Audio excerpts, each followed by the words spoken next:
Hello! Welcome back to Telugu వెలుగు YouTube channel. ఈరోజు ఈ వీడియోలో ఏపీ టెట్‌కి సంబంధించి మనకి ఎడిట్ ఆప్షన్ అనేది రావడం అయితే జరిగింది. ఎవరైనా అప్లై చేసిన వాళ్ళు ఏవైనా మిస్టేక్స్ ఉంటే మీరు ఈరోజైతే మనకు సరిచేసుకోవడానికి ఆప్షన్స్ అనేది ఇచ్చారు. అది ఏ విధంగా చేసుకోవాలి అనేది మనం చూద్దాము. పత్రికా ప్రకటన ద్వారా మనకి ఇది వెబ్‌సైట్‌లో అందుబాటులో ఉంచారు. ఒకసారి దీని గురించి అయితే చూద్దాము.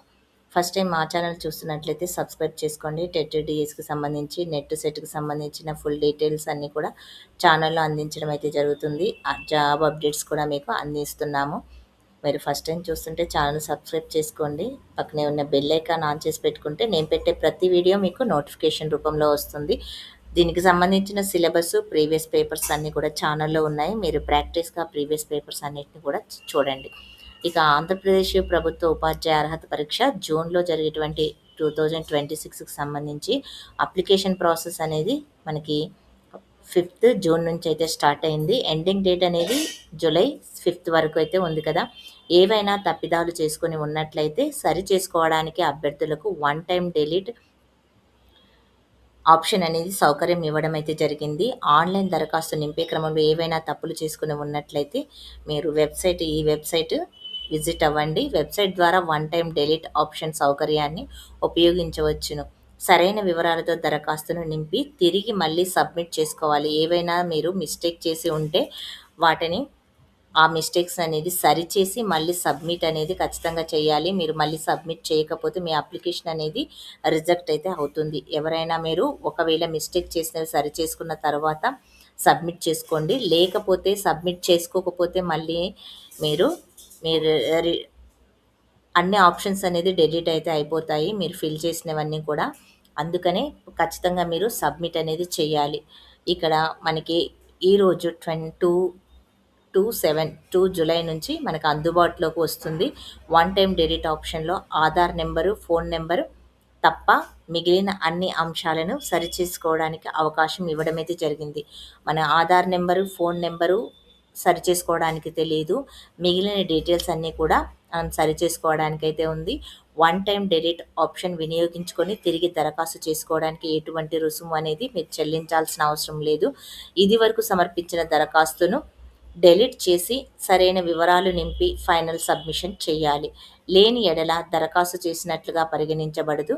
ఆన్‌లైన్ దరఖాస్తులోని సవరణలు అవసరమైనటువంటి అభ్యర్థులు ఆన్‌లైన్ దరఖాస్తులో సవరణలు అవసరమైనటువంటి అభ్యర్థులు వన్ టైమ్ డిలీట్ ఆప్షన్ సౌకర్యాన్ని వినియోగించుకోండి. చివరి తేదీ మనకి జూలై 5థ్ వరకైతే ఉంది. ఈ రోజును ఇంతకుముందు ఎవరైనా మీరు అప్లై చేసి ఉంటే ఏవైనా మిస్టేక్స్ ఉంటే ఈరోజు, రేపు మనకి 5థ్ వరకు అనేది సెకండ్ నుంచి స్టార్ట్ అయ్యి 5థ్ వరకైతే ఉంటుంది అని మనకి కన్వీనర్ కృష్ణారెడ్డి గారైతే చెప్పడం అయితే జరిగింది. మనకి పే పత్రికా ప్రకటన అయితే ఇచ్చారు. ఇదైతే ఒకసారి అయితే చూసుకోండి. ఎవరైనా మిస్టేక్ చేసి ఉంటే మీరు ఏవైనా డీటెయిల్స్ మిస్టేక్ చేసినా మీరు దీన్ని ఎడిట్ అనేది చేసుకోవచ్చు. మీరు కరెక్ట్‌గా చేసుకొని మళ్ళీ సబ్మిట్ అనేది చేయండి. మీరు అన్నీ ఎడిట్ చేసుకున్న తర్వాత సబ్మిట్ అనే ఆప్షన్‌ని ఖచ్చితంగా మీరు సబ్మిట్ చేయాలి. ఇక మనము అప్లికేషన్ ప్రాసెస్ ఏ విధంగా చేయాలి అనేదైతే ఒకసారి చూద్దాము. మీరు ఎవరైనా ఇప్పుడు ఇంకా అప్లై చేయని వాళ్ళు ఏ విధంగా అప్లై చేయాలనేదైతే చూద్దాం రండి. మీరిప్పుడు ఆ టెట్‌కి సంబంధించిన ఆన్‌లైన్ అప్లికేషన్ ఏ విధంగా చేయాలి అనేదైతే చూద్దాము. మనము ఏపీ టెట్ అనేది మీరు క్రోమ్ బ్రౌజర్‌లో సెలెక్ట్ చేసుకోండి. చేసుకున్న తర్వాత మీరు ఇక్కడ క్యాండిడేట్ లాగిన్, డిపార్ట్మెంట్ లాగిన్ అనేదైతే ఉంటుంది. క్యాండిడేట్ లాగిన్‌లోకి వెళ్ళాలి మీరు. క్యాండిడేట్ లాగిన్‌లోకి వెళ్ళిన తర్వాత మీరు ఈ ఆప్షన్ సెలెక్ట్ చేసుకున్నారనుకోండి, మీకిక్కడ పాస్వర్డ్, యూజర్ ఐడీ అనేది అడుగుతుంది. మీరు ఇంతకుముందు టెట్ రాసిన వాళ్ళకి ఈ విధంగా అడుగుతుంది. ఫస్ట్ టైమ్ రాసిన వాళ్ళకి ఈ విధంగా ఇవ్వరు. మీరు ఫస్ట్ టైమ్ రాసే వాళ్ళకి న్యూ రిజిస్ట్రేషన్ అనేది మీరు చేసుకోవాల్సి అయితే ఉంటుంది. న్యూ రిజిస్ట్రేషన్ అనేది చేసుకోండి. ఇక్కడ మీరు ఫస్ట్ టైం చేసుకుంటున్న వాళ్ళు న్యూ రిజిస్ట్రేషన్ అనేది సెలెక్ట్ చేసుకోండి. న్యూ రిజిస్ట్రేషన్ చేసుకున్నప్పుడు అప్పుడు మీరు మీ పాస్వర్డ్ మీకు ఇక్కడ డీటెయిల్స్ అయితే అడుగుతుంది. ఆ డీటెయిల్స్ అనేది ఫిల్ చేయండి. అదేవిధంగా మీ న్యూ రిజిస్ట్రేషన్‌కి సంబంధించి యూజర్ నేము, అదే పాస్వర్డ్, క్యాప్చా, సైన్ ఇన్ అనే ఆప్షన్‌ని సెలెక్ట్ చేయండి. మీకు ఒక ఐడీ అనేది రావడం అయితే జరుగుతుంది. ఇక తర్వాత మీరు అప్లికేషన్ ప్రాసెస్ అనేది స్టార్ట్ అవుతుంది. ఆధార్ నెంబర్ ఇవ్వండి. తరువాత మీ యొక్క మొబైల్ నెంబరు, మీ యొక్క ఫుల్ నేము, సర్‌నేమ్‌తో సహా ఇవ్వండి. డేట్ ఆఫ్ బర్త్ ఇవ్వండి. ఇది 10th మెమోలో ఏ విధంగా ఉందో అదే విధంగా ఇయ్యండి. మీరు మేల్ అయితే మేల్ సెలెక్ట్ చేసుకోండి. ఫీమేల్ అయితే ఫీమేల్ అనేది సెలెక్ట్ చేసుకోండి. మ్యారిటల్ మీరు మ్యారీడా, అన్‌మ్యారీడా అనేది కూడా ఇచ్చారు. ఇది కూడా సెలెక్ట్ చేసుకోండి. మీ యొక్క ఫాదర్ నేము, అదేవిధంగా మదర్ నేమ్ అనేది ఎంటర్ చేయండి. క్యాస్ట్ కూడా మీరు ఇక్కడ సెలెక్ట్ చేసుకుంటే మీకు క్యాస్ట్ అన్నీ కూడా చూయించడం అయితే జరుగుతుంది. బీసీ, ఎస్సీ, ఎస్టీ, బీసీలో ఉన్నటువంటి ఏబీసీ కేటగిరీని వాటి మీదే క్యాస్ట్ అయితే అది సెలెక్ట్ చేయండి. సబ్ కాస్ట్ కూడా అడుగుతున్నారు. మీకు సబ్ కాస్ట్ ఏది ఉంటే అది మీరు ఇక్కడ సబ్ కాస్ట్ చేయండి. ఇక్కడ బీసీ, బీఆర్, సిఆర్ అలా ఎంటర్ చేయండి. దాంట్లో ఉన్న సబ్ కాస్ట్ అనేది ఇక్కడ ఎంటర్ చేయండి. ఎక్స్ సర్వీస్ మ్యాన్ వాళ్ళు ఉంటే ఎస్ అనే ఆప్షన్ చేయండి. ఇఫ్ డిఫికల్టీ అనేబుల్ అంటే పీహెచ్ క్యాండిడేట్ వాళ్ళు మేము ఉంటే ఎస్ చేయండి, లేకపోతే నో అనేది చేయండి. Are you in government residential school appearance in the మీరు గవర్నమెంట్ స్కూల్లో చదివితే ఎస్ అనేది ఇక్కడ ఏపీఆర్ఈఎస్సిటీ డబ్ల్యూఎస్సి ఇక్కడ సోషల్ వెల్ఫేర్లో చదివినా మీరు ఎస్ అనేది రెసిడెన్షియల్లో చదివిన వాళ్ళందరికీ కూడా ఎస్ అనేది పెట్టండి. మీరు ఒకవేళ ఓపెన్ స్కూల్లో చదివితే నో అనేది పెట్టాలి. ఇక్కడ మీరు కమ్యూనిటీ డీటెయిల్స్ ఆంధ్రప్రదేశ్ అయితే మీరు ఆంధ్రప్రదేశ్ అనేది సెలెక్ట్ చేసుకోండి. మీ యొక్క డిస్టిక్ ఇక్కడ సెలెక్ట్ చేసుకోండి. ఈ ఆప్షన్ చూసుకోండి. ఈ యారోని చూసుకుంటే మీకు ఏ డిస్టిక్ అనేది మీరు మీ డిస్టిక్లో ఎక్కడ చదువుకున్నారో అదైతే ఆప్షన్ అనేది సెలెక్ట్ చేయండి. మండల్ కూడా మీరు అదేవిధంగా ఏ మండల్ అనేది కరెక్ట్గా ఎంటర్ చేయండి. అదేవిధంగా ఇక్కడ విలేజ్ కూడా సెలెక్ట్ చేసుకోండి. ఇక్కడ పిన్ కోడ్ మీ డిస్టిక్కి సంబంధించిన పిన్ కోడ్ అయితే వేయండి. మీ మండల్కి సంబంధించిన పిన్ కోడ్ వేయండి. డోర్ నెంబర్ మీ అడ్రస్కి సంబంధించి మీ యొక్క ల్యాండ్ మార్క్ అనేది కరెక్ట్గా ఇవ్వాలి. ఇక్కడ ఏవైతే రెడ్ కలర్ మార్క్లో ఉన్నాయో ఇవన్నీ కూడా మీరు ఖచ్చితంగా ఇవ్వాల్సినవి. ఈమెయిల్ అడ్రస్ కూడా మీరు ప్రజెంట్ ఏ ఈమెయిల్ అయితే యూజ్ చేస్తున్నారో అది ఇవ్వండి. ఇక్కడ మనకి చెక్ బాక్స్లో టిక్ మార్క్ ఇవ్వండి. తర్వాత మీకు ఓటీపీ అనేది రావడం జరుగుతుంది. ఆ ఓటీపీని ఎంటర్ చేయండి. ఎంటర్ చేసిన తర్వాత మీకు ఇక్కడ ఓటీపీ వస్తుంది. ఓటీపీ వచ్చిన తర్వాత మీరు ఎంటర్ చేసిన తర్వాత మీ డీటెయిల్స్ అన్నీ కూడా ఈ విధంగా మీకు ఒక ఐడి తోటి మీకు ఇక్కడ ఐడి ఉంది కదా, ఈ ఐడి తోటి మీకు రిజిస్ట్రేషన్ అనేది జరుగుతుంది. రిజిస్ట్రేషన్ అయిన తర్వాత మీకు ఇక్కడ చూడండి, ఇక్కడ సర్వీస్ అనే ఆప్షను, ఇక్కడ టెట్ అప్లికేషన్ ఫాము, ఇక్కడ టెట్ ప్రింట్ అప్లికేషన్ ఇవన్నీ కూడా ఈ విధంగా మీకు ఒక పేజీ అనేది రావడం అయితే జరుగుతుంది మీకోసం. మీ డీటెయిల్ ఇంతకుముందు రిజిస్టర్ అయ్యి ఉన్నారు కదా, రిజిస్టర్ అయ్యి ఇంతకుముందు టెట్ రాసిన వాళ్ళకి ఈ డీటెయిల్స్ అన్నీ కూడా ఉంటాయి. ఫస్ట్ టైం రిజిస్ట్రేషన్ చేసుకున్న వాళ్ళకి ఈ విధంగా ఉంటుంది. ఇక్కడ మీ యొక్క ఆధార్ నెంబరు, మొబైల్ నెంబరు, ఇక father name, me date of birth అన్నీ మీరు పైన ఏ విధంగా ఇచ్చారో అవన్నీ కూడా మీకు ఫిల్ అయ్యి ఇక్కడ రావడం అయితే జరుగుతుంది. అప్పుడు మీరు సేవ్ కన్ఫర్మ్ అనేది చేసుకోండి. ఎందుకంటే మీరు ఇక్కడ అన్నీ కూడా డీటెయిల్స్ కరెక్ట్గా ఉన్నాయా లేదా అని చూసుకోండి. లేకపోతే మీరు మళ్ళీ ఏదైనా మిస్టేక్ చేసి ఉంటే దాన్ని మళ్ళీ ఎడిట్ అయితే చేసుకోవచ్చు. ఇప్పుడు మనకి 2nd నుంచి 5th వరకు ఎడిట్ ఆప్షన్ కూడా ఇచ్చారు. మీరు ఎవరైనా చేసుకోకపోతే మిస్టేక్ చేసి ఉంటే ఎడిట్ ఆప్షన్ కూడా మీరు చేసుకోండి. ఇక నెక్స్ట్ మనకి సర్వీస్ అనే ఆప్షన్లో మీరు ప్రొఫైల్ అనేది ఫిల్ చేయండి. ప్రొఫైల్లో ఏమొస్తుందంటే మీకు ఫస్ట్ మనము ప్రొఫైల్ అనేది చేయాలి. ప్రొఫైల్లో మీకు ఏమేమి వస్తుందంటే మీరు రెగ్యులర్గా చదువుకున్నారా, ప్రైవేట్గా చదివితే ప్రైవేట్ అని పెట్టండి, రెగ్యులర్ అంటే రెగ్యులర్. ప్రైవేట్ అంటే మీరు డిగ్రీ 10th ఇంటర్ ఇవన్నీ ఉన్నాయి కదా, అవన్నీ కూడా మీరు ప్రైవేట్గా చదివి ఉంటే అంటే ఓపెన్ స్కూల్లో చదివి ఉంటే ప్రైవేట్ అని పెట్టండి. మీరు కాలేజీకి వెళ్ళి రెగ్యులర్గా చదువుకుంటే రెగ్యులర్ అనేది పెట్టండి. మీరు 4th క్లాస్ ఎక్కడ చదివారు, ఏ డిస్టిక్లో చదివారు అనేది అడుగుతున్నారు, అది కూడా మీరు ఇక్కడ ఎంటర్ అయితే చేయండి. ఇక్కడ మనకి రెగ్యులర్ అంటే ఏంటనేది కూడా మీకు ఇచ్చారు. Candidate who have continue 7 years study in the school and resident, ఎక్కడైతే మీరు 7 years చదివారో అది యొక్క మీకు రెగ్యులర్ అనేది అవుతుంది. ప్రైవేట్ అంటే candidate who have not studied in any educational institute during the whole part, అంటే ఎక్కడైనా మీరు 7 సంవత్సరాలు చదవకుండా ఉన్నారో అది మీరు ప్రైవేట్ అనేది అవుతుంది. 7 years అనేది ఇక్కడ మనకి ఇచ్చారు. ఈ డీటెయిల్స్ అన్నీ మీరు చూసుకోండి. ఇక్కడ 4th క్లాస్ ఏ డిస్టిక్లో చదివారు, ఫిఫ్త్ క్లాస్ ఏ డిస్ట్రిక్ట్‌లో చదివారు? ఇలా మనకు 10థ్ వరకైతే అడిగారు. మీ యొక్క లోకల్ డిస్ట్రిక్ట్ కూడా అడిగారు. మీరు లోకల్ డిస్ట్రిక్ట్ కూడా మీరిక్కడ సెలెక్ట్ చేసుకోండి. మీరు ఒకవేళ అదర్ దెన్ తెలంగాణ ఉంటే మీరు అదర్ అనే ఆప్షన్ ఉంటుంది. దాన్నైతే మీరు సెలెక్ట్ చేసుకోండి. ఈ విధంగా లోకల్ అయితే లోకల్ అనేది సెలెక్ట్ చేసుకోండి. ఇక్కడ మీకు ఇక్కడ తెలంగాణకు సంబంధించింది కూడా మనకిచ్చారు. లోకల్ అయితే లోకల్ డిస్ట్రిక్ట్ అనేది ఇక్కడ మీకు మీరు ఆల్రెడీ ఇవి ఫిల్ చేశారనుకోండి. మీరు ఏపీలో చదివి ఉంటే గిన ఏపీ అని లోకల్ అనే ఆటోమేటిక్‌గా వస్తుంది. లేకపోతే మీకు వేరే ఆప్షన్ అనేది రావడం అయితే జరుగుతుంది. ఇక్కడ మీరు సబ్జెక్ట్స్ అనేదైతే ఇచ్చారు కదా! ఏ సబ్జెక్ట్స్ అనేది మీరు ఇక్కడ మీ యొక్క degree subjects subject 1, subject 2, subject 3 అనేది మీరు ఇక్కడ ఆప్షన్ ఇక్కడ ఇస్తారు. మీరు ఏదైతే చదివారో అదైతే ఇక్కడ ఎంటర్ చేయండి. ఇది డిగ్రీకి సంబంధించి అయితే ఉంటుంది. ఇక్కడ మనకి స్టడీడ్ ఇన్ డిగ్రీ చదివారు కదా! మీరు డిగ్రీ చదివితే యెస్ అని అయితే పెట్టండి. ఇక్కడ degree of the equivalent qualification డిగ్రీలో ఉన్నటువంటి క్వాలిఫికేషన్స్ అడుగుతున్నారు. మీరు డిగ్రీలో ఏ డిగ్రీ చేశారు అనేది ఇక్కడ మీరు ఆప్షన్ సెలెక్ట్ చేసుకుంటే మీకు తెలుస్తుంది. మీ యొక్క యూనివర్సిటీ ఏది అనేది ఇక్కడ సెలెక్ట్ అనే ఆప్షన్‌లో మీరు సెలెక్ట్ చేసుకోవాలి.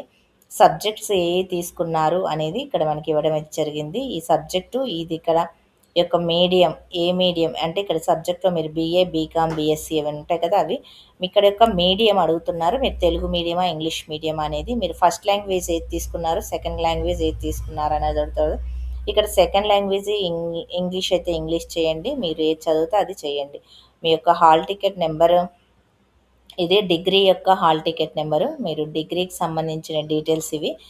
ఇక్కడ ఇయర్ ఆఫ్ పాసింగ్ అదే యొక్క పాస్ పర్సెంటేజ్ ఇక్కడ మీరు మీ డిగ్రీకి సంబంధించిన ప్రొవిజనల్ కూడా మీరు అప్లోడ్ అయితే చేయాల్సి అయితే ఉంటుంది. అదేవిధంగా పీజీ చదివితే పీజీఎస్ అని పెట్టండి పోస్ట్ గ్రాడ్యుయేషన్. లేకపోతే నో అనే ఆప్షన్ సెలెక్ట్ చేసుకోండి. ఇక్కడ కోర్సు ఏది చేశారు మీరు బీఏనా, బీఎస్సీనా, బీకామా అనేది చూసుకోండి. అది ఎంటర్ చేయండి. తర్వాత మీరు చదివిన యూనివర్సిటీని సెలెక్ట్ చేసుకోండి. సబ్జెక్ట్ కూడా మీరు బీఏలో ఏ సబ్జెక్ట్ చేశారనేది చేయండి. ఇయర్ ఆఫ్ పాసింగ్ కూడా ఏ ఇయర్‌లో పాస్ అయ్యారు. అదేవిధంగా మీరు యొక్క మీడియము, హాల్ టికెట్ నెంబరు, మీ డిగ్రీ పీజీ యొక్క hall ticket number, pass percentage, ఇక్కడ పీజీ యొక్క ప్రొవిజనల్ కూడా మీరు పీజీ యొక్క మార్క్స్ మెమో అనేది మీరు అప్లోడ్ అయితే చేయాలి. ఇంకా తర్వాత సేవ్ కంటిన్యూ అనే ఆప్షన్ అనేది రావడం అయితే జరుగుతుంది. ఇక్కడ డీటెయిల్స్ అన్నీ కూడా మీకు రావడం అయితే జరిగింది కదా! మీరు ఏ పేపర్ అనేది సెలెక్ట్ చేసుకుంటున్నారు, ఏపీ టెట్‌కి సంబంధించి హాల్ టికెట్ నెంబరు, ఏ పేపర్ అనేది ఇక్కడ ఇవ్వడం అయితే జరిగింది. మీకు వచ్చిన మార్క్స్‌కి సంబంధించి మనము ప్రీవియస్‌గా మీరు టెట్ రాసి ఉంటే ఆ టెట్ హాల్ టికెట్ అది కూడా మీరు అప్లోడ్ అయితే చేయాల్సి అయితే ఉంటుంది. వన్ టైం రిజిస్ట్రేషన్‌కి సంబంధించి ప్రొవిజనల్ క్వాలిఫికేషన్‌కి సంబంధించి ఇక్కడ రావడం అయితే జరిగింది కదా! మీకు బీఈడీ ఉంటే ఏ యూనివర్సిటీ ఏది అనేది ఇంగ్లీష్ మీడియము, మ్యాథ్స్, ఫిజిక్స్ ఇక్కడ ఇచ్చారు. దీనికి సంబంధించిన బీఈడీకి సంబంధించిన క్వాలిఫికేషన్‌కి ఇక్కడ మీరు దాని యొక్క మెమోని ఇక్కడ మీరు అప్లోడ్ అయితే చేయాల్సి అయితే ఉంటుంది. తర్వాత సేవ్ కంటిన్యూ అనేది ఆప్షన్ సెలెక్ట్ చేసుకోండి. సేవ్ కంటిన్యూ ఆప్షన్ సెలెక్ట్ చేసుకున్న తర్వాత మీకు సెకండ్ స్టెప్ కూడా అకాడమిక్ క్వాలిఫికేషన్ స్టెప్ కూడా కంప్లీట్ అయితే అయిపోతుంది.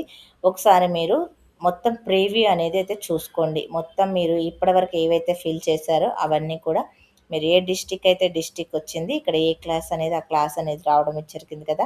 ఇక్కడ పోస్ట్ గ్రాడ్యుయేషన్‌లో కూడా మీకు ఈ పాస్ పర్సెంటేజ్ అవి అన్నీ ఇచ్చారు. మీరు ఒకవేళ ఇక్కడ మీరు ఏదైనా మీరు ఎడిట్ చేసుకోవాలి అని అనుకుంటే ఇక్కడ ఎడిట్ ఆప్షన్ ఉంటుంది. ఎడిట్ అనేది చేసుకోండి. ఇప్పుడు మనకి ఎడిట్ ఆప్షన్ కూడా ఇచ్చారు. సెకండ్ నుంచి ఎడిట్ అనేది చేసుకోండి. సెకండ్ నుంచి ఫిఫ్త్ వరకు అయితే ఇచ్చారు. అప్లికేషన్ అని మీరు మెమోన్ అనేది అప్లోడ్ అయితే చేయాల్సి అయితే ఉంటుంది. ఒకసారి చూసుకోండి, అప్లోడ్ చేయండి. ఇక తర్వాత టెట్ అప్లికేషన్ ఫామ్ అనేది ఇచ్చారు కదా! మీరు ఇక్కడ అప్లికేషన్ ఫామ్ అనేది చూసుకోండి. ఇక్కడ అప్లికేషన్ ఫామ్ అనేది చేసిన తర్వాత కంటిన్యూ ఓటీపీ అనేది వస్తుంది. మీరు ఎగ్జామినేషన్ సెంటర్స్ ఇక్కడ మనకి క్యాండిడేట్ ఐడి అనేది ఇవ్వాలి. నేము, ఫాదర్ నేము, ఫీమేల్ జెండర్ ఇవన్నీ ఇచ్చిన తర్వాత పేపర్ డీటెయిల్ మీరు ఏ పేపర్ అని పేపర్ 1 ఆర్ పేపర్ 2 అనేది డీటెయిల్ అనేది అప్లికేషన్ ఫామ్లో మీరు సెలెక్ట్ చేసుకోండి. లాంగ్వేజ్ పేపర్ ఏ లాంగ్వేజ్లో రావాలి అనేది మీరు పేపర్ 1 పేపర్ 2 అనేది చేయండి. అప్పుడు మీరు ఫీజ్ పేమెంట్ చేయడానికి ₹1000 అనేది రావడం ఎంటర్ అయితే చేయాలి. పే చేయండి. పే చేసిన తర్వాత మీకు ఒక ఐడి అనేది రావడం అనేది జరుగుతుంది. తర్వాత ఎగ్జామినేషన్ సెంటర్స్ సెలెక్ట్ చేసుకోండి. మీరు దగ్గరగా ఉన్న సెంటర్స్ మీకు ఫస్ట్ అయితే సెలెక్ట్ చేసుకోండి. తర్వాత నెక్స్ట్ ఇట్లాగా మనకి 5 డిస్ట్రిక్ట్స్ సెలెక్ట్ చేసుకోవడానికైతే ఇచ్చారు. ఇక్కడ మనకి 2 చెక్ బాక్స్ ఇచ్చారు. ఈ బాక్స్ని కూడా మీరు సెలెక్ట్ చేసిన తర్వాత జనరేట్ ఓటీపీ అనేది జనరేట్ ఓటీపీ చేయండి. జనరేట్ ఓటీపీ వస్తుంది. ఓటీపీ ఎంటర్ చేసిన తర్వాత మీకు ఈ విధంగా చూపించడం అయితే జరుగుతుంది. మీరు పే చేయడానికి పేమెంట్ అనేది చేయండి. పేమెంట్ చేసిన తర్వాత ప్రింట్ అప్లికేషన్ అనేది తీసుకోండి. ప్రింట్ అప్లికేషన్ తీసుకున్న తర్వాత మనకి మీరు యొక్క అప్లికేషన్ అనేది మొత్తము అయిపోతుంది. అయిపోయిన తర్వాత మీకు ఇక్కడ ఎవరికైనా ప్రింట్ కావాలి అంటే టెట్ ప్రింట్ అప్లికేషన్ అనే ఆప్షన్ సెలెక్ట్ చేసుకోండి. ప్రింట్ అప్లికేషన్ అనేది వస్తుంది. పేమెంట్ చేసింది కావాలి అంటే పేమెంట్ ఐడి కూడా వస్తుంది. మీ యొక్క డీటెయిల్స్ కావాలంటే క్యాండిడేట్ డీటెయిల్స్ అనేది కూడా ఇస్తుంది. ఇక్కడ మీకు ఫుల్ ప్రొఫైల్ అనేది రావడం జరుగుతుంది. మొత్తం అప్లికేషన్ అయిపోయిన తర్వాత సబ్మిట్ చేసిన తర్వాత ప్రింట్ అప్లికేషన్ అనేది అయితే తీసుకోండి. ఇప్పుడు మీకు ఎవరైనా అప్లై చేశాము మేము మిస్టేక్ చేశాము అని అనుకున్న వాళ్ళందరూ కూడా ఈ రోజు నుంచి మనకి 5th వరకు ఎడిట్ ఆప్షన్ అనేది ఉంది. ఆ ఎడిట్ ఆప్షన్ అనేది మీరు చేసుకొని దానికి సంబంధించి ఎడిట్ చేసుకోండి. మీకు ఫోటో సిగ్నేచర్ అనేది 2 కూడా ఉండాలి. ఫోటో అనేది చేయడానికి ఇక్కడ 50 KB అనేది ఫోటో సైజు చూసుకోండి. మీరు సిగ్నేచర్ చేయడానికి బ్లాక్ పెన్ అనేది యూజ్ చేయండి. జేపీజే ఫైలు అదే ఫైల్ ఫార్మేట్లో ఫోటో కానీ సిగ్నేచర్ కానీ ఉండాలి. ఫోటో సిగ్నేచరు ఇవి ఇక్కడ మీరు అప్లోడ్ అయితే చేయాల్సి అయితే ఉంటుంది. చేస్తే మీ ఫోటో మీ సిగ్నేచర్ అనేది మీకు హాల్ టికెట్లో వస్తుంది. రీసెంట్గా దిగిన ఫొటోస్ని మీరు అప్లోడ్ అయితే చేయడానికి అయితే ట్రై చేయండి. ఇదండి యూజర్ మాన్యువల్కి సంబంధించి మీకు టెట్ అప్లికేషన్ ఏ విధంగా చేయాలి అనేది ఇక్కడ క్లియర్గా ఇవ్వడం అయితే జరిగింది. ఇక్కడ చూడండి మనకి ఫోటో సైజ్ కూడా 150 KBలో ఉండాలి అనేది అయితే ఇచ్చారు. ఈ విధంగా టెట్ అప్లికేషన్ ఎవరైనా చేయకపోతే చేయండి. 5th వరకు మనకి లాస్ట్ డేట్ ఉంది. మళ్ళీ అయిపోతుంది. 5th తర్వాత మనకి అప్లికేషన్ చేసుకోవడానికి అయితే ఉండదు. ఎవరైనా బీఈడీ చేసిన వాళ్ళు అదే డిఈడీ చేసిన వాళ్ళందరూ కూడా ఈ విధంగానే అప్లై చేసుకోవాలి. మీరు బీఈడీ డీటెయిల్ ఉన్నప్పుడు బీఈడీ డీటెయిల్స్ ఇవ్వండి. డిఈడీ చేసింటే డిఈడీ డీటెయిల్స్ ఇవ్వండి. పేపర్ 1 పేపర్ 2 వాళ్ళు అదేవిధంగా తెలుగు రాసేవాళ్ళు లాంగ్వేజ్ ఇంగ్లీష్ రాసేవాళ్ళు పేపర్ 2Aలో మీరు పేపర్ 2A అనేది సెలెక్ట్ చేసుకోండి. మీరు ఇంతకుముందు టెట్ రాసిన వాళ్ళు ఉంటే ఆ టెట్లో హై స్కోర్ ఏదైతే ఉందో ఆ స్కోర్ ఉన్నటువంటి హాల్ టికెట్ని మీరు అప్లోడ్ అయితే చేయండి. ఇక మీకు దీనికి సంబంధించి ఏదైనా డీటెయిల్స్ కావాలి అంటే కింద కామెంట్ బాక్స్లో కామెంట్ అయితే చేయండి. ఏదైనా డౌట్ ఉన్నా కామెంట్ చేయండి, రిప్లై అయితే ఇస్తాము. మీకు ఈ వీడియో నచ్చితే లైక్ చేయండి, షేర్ చేయండి, హైప్ ఆప్షన్లో పాయింట్స్ అయితే ఇవ్వండి. టెట్ డిఎస్సికి సంబంధించి జాబ్ అప్డేట్స్కి సంబంధించి ఛానల్లో వీడియోస్ ఉన్నాయి, ఒకసారి అయితే చూడండి. అదేవిధంగా దీనికి సంబంధించిన టెట్కి సంబంధించిన సిలబస్ ప్రీవియస్గా జరిగినటువంటి జనవరిలో జరిగినటువంటి టెట్ పేపర్స్ అన్ని సబ్జెక్టులకు హెచ్జిటి పేపర్ 1 పేపర్ 2కు సంబంధించినవి కూడా ఛానల్లో ఉన్నాయి. ఒకసారి ప్రాక్టీస్ చేసుకోండి. డిఎస్సికి సంబంధించిన సిలబస్ కూడా ఛానల్లో ఉంది. నెక్స్ట్ డిఎస్సి రాయాలి అనుకునే వాళ్ళు ఆ సిలబస్ ప్రకారం చదువుకోండి. ఇక మీకు టెట్కి సంబంధించిన సిలబస్ కూడా తెలుగులోకి ట్రాన్స్లేషన్ చేసి మీకు అందించడం అయితే జరిగింది. మీరు ఒకసారి అయితే ఛానల్ని విజిట్ అవ్వండి. సోషల్ ఇంగ్లీషు పేపర్ 1కి సంబంధించిన సిలబస్ ఛానల్లో ఉంది, ఒకసారి చూడండి. థ్యాంక్ యూ అండి. మళ్ళీ నెక్స్ట్ వీడియోలో కలుసుకుందాం.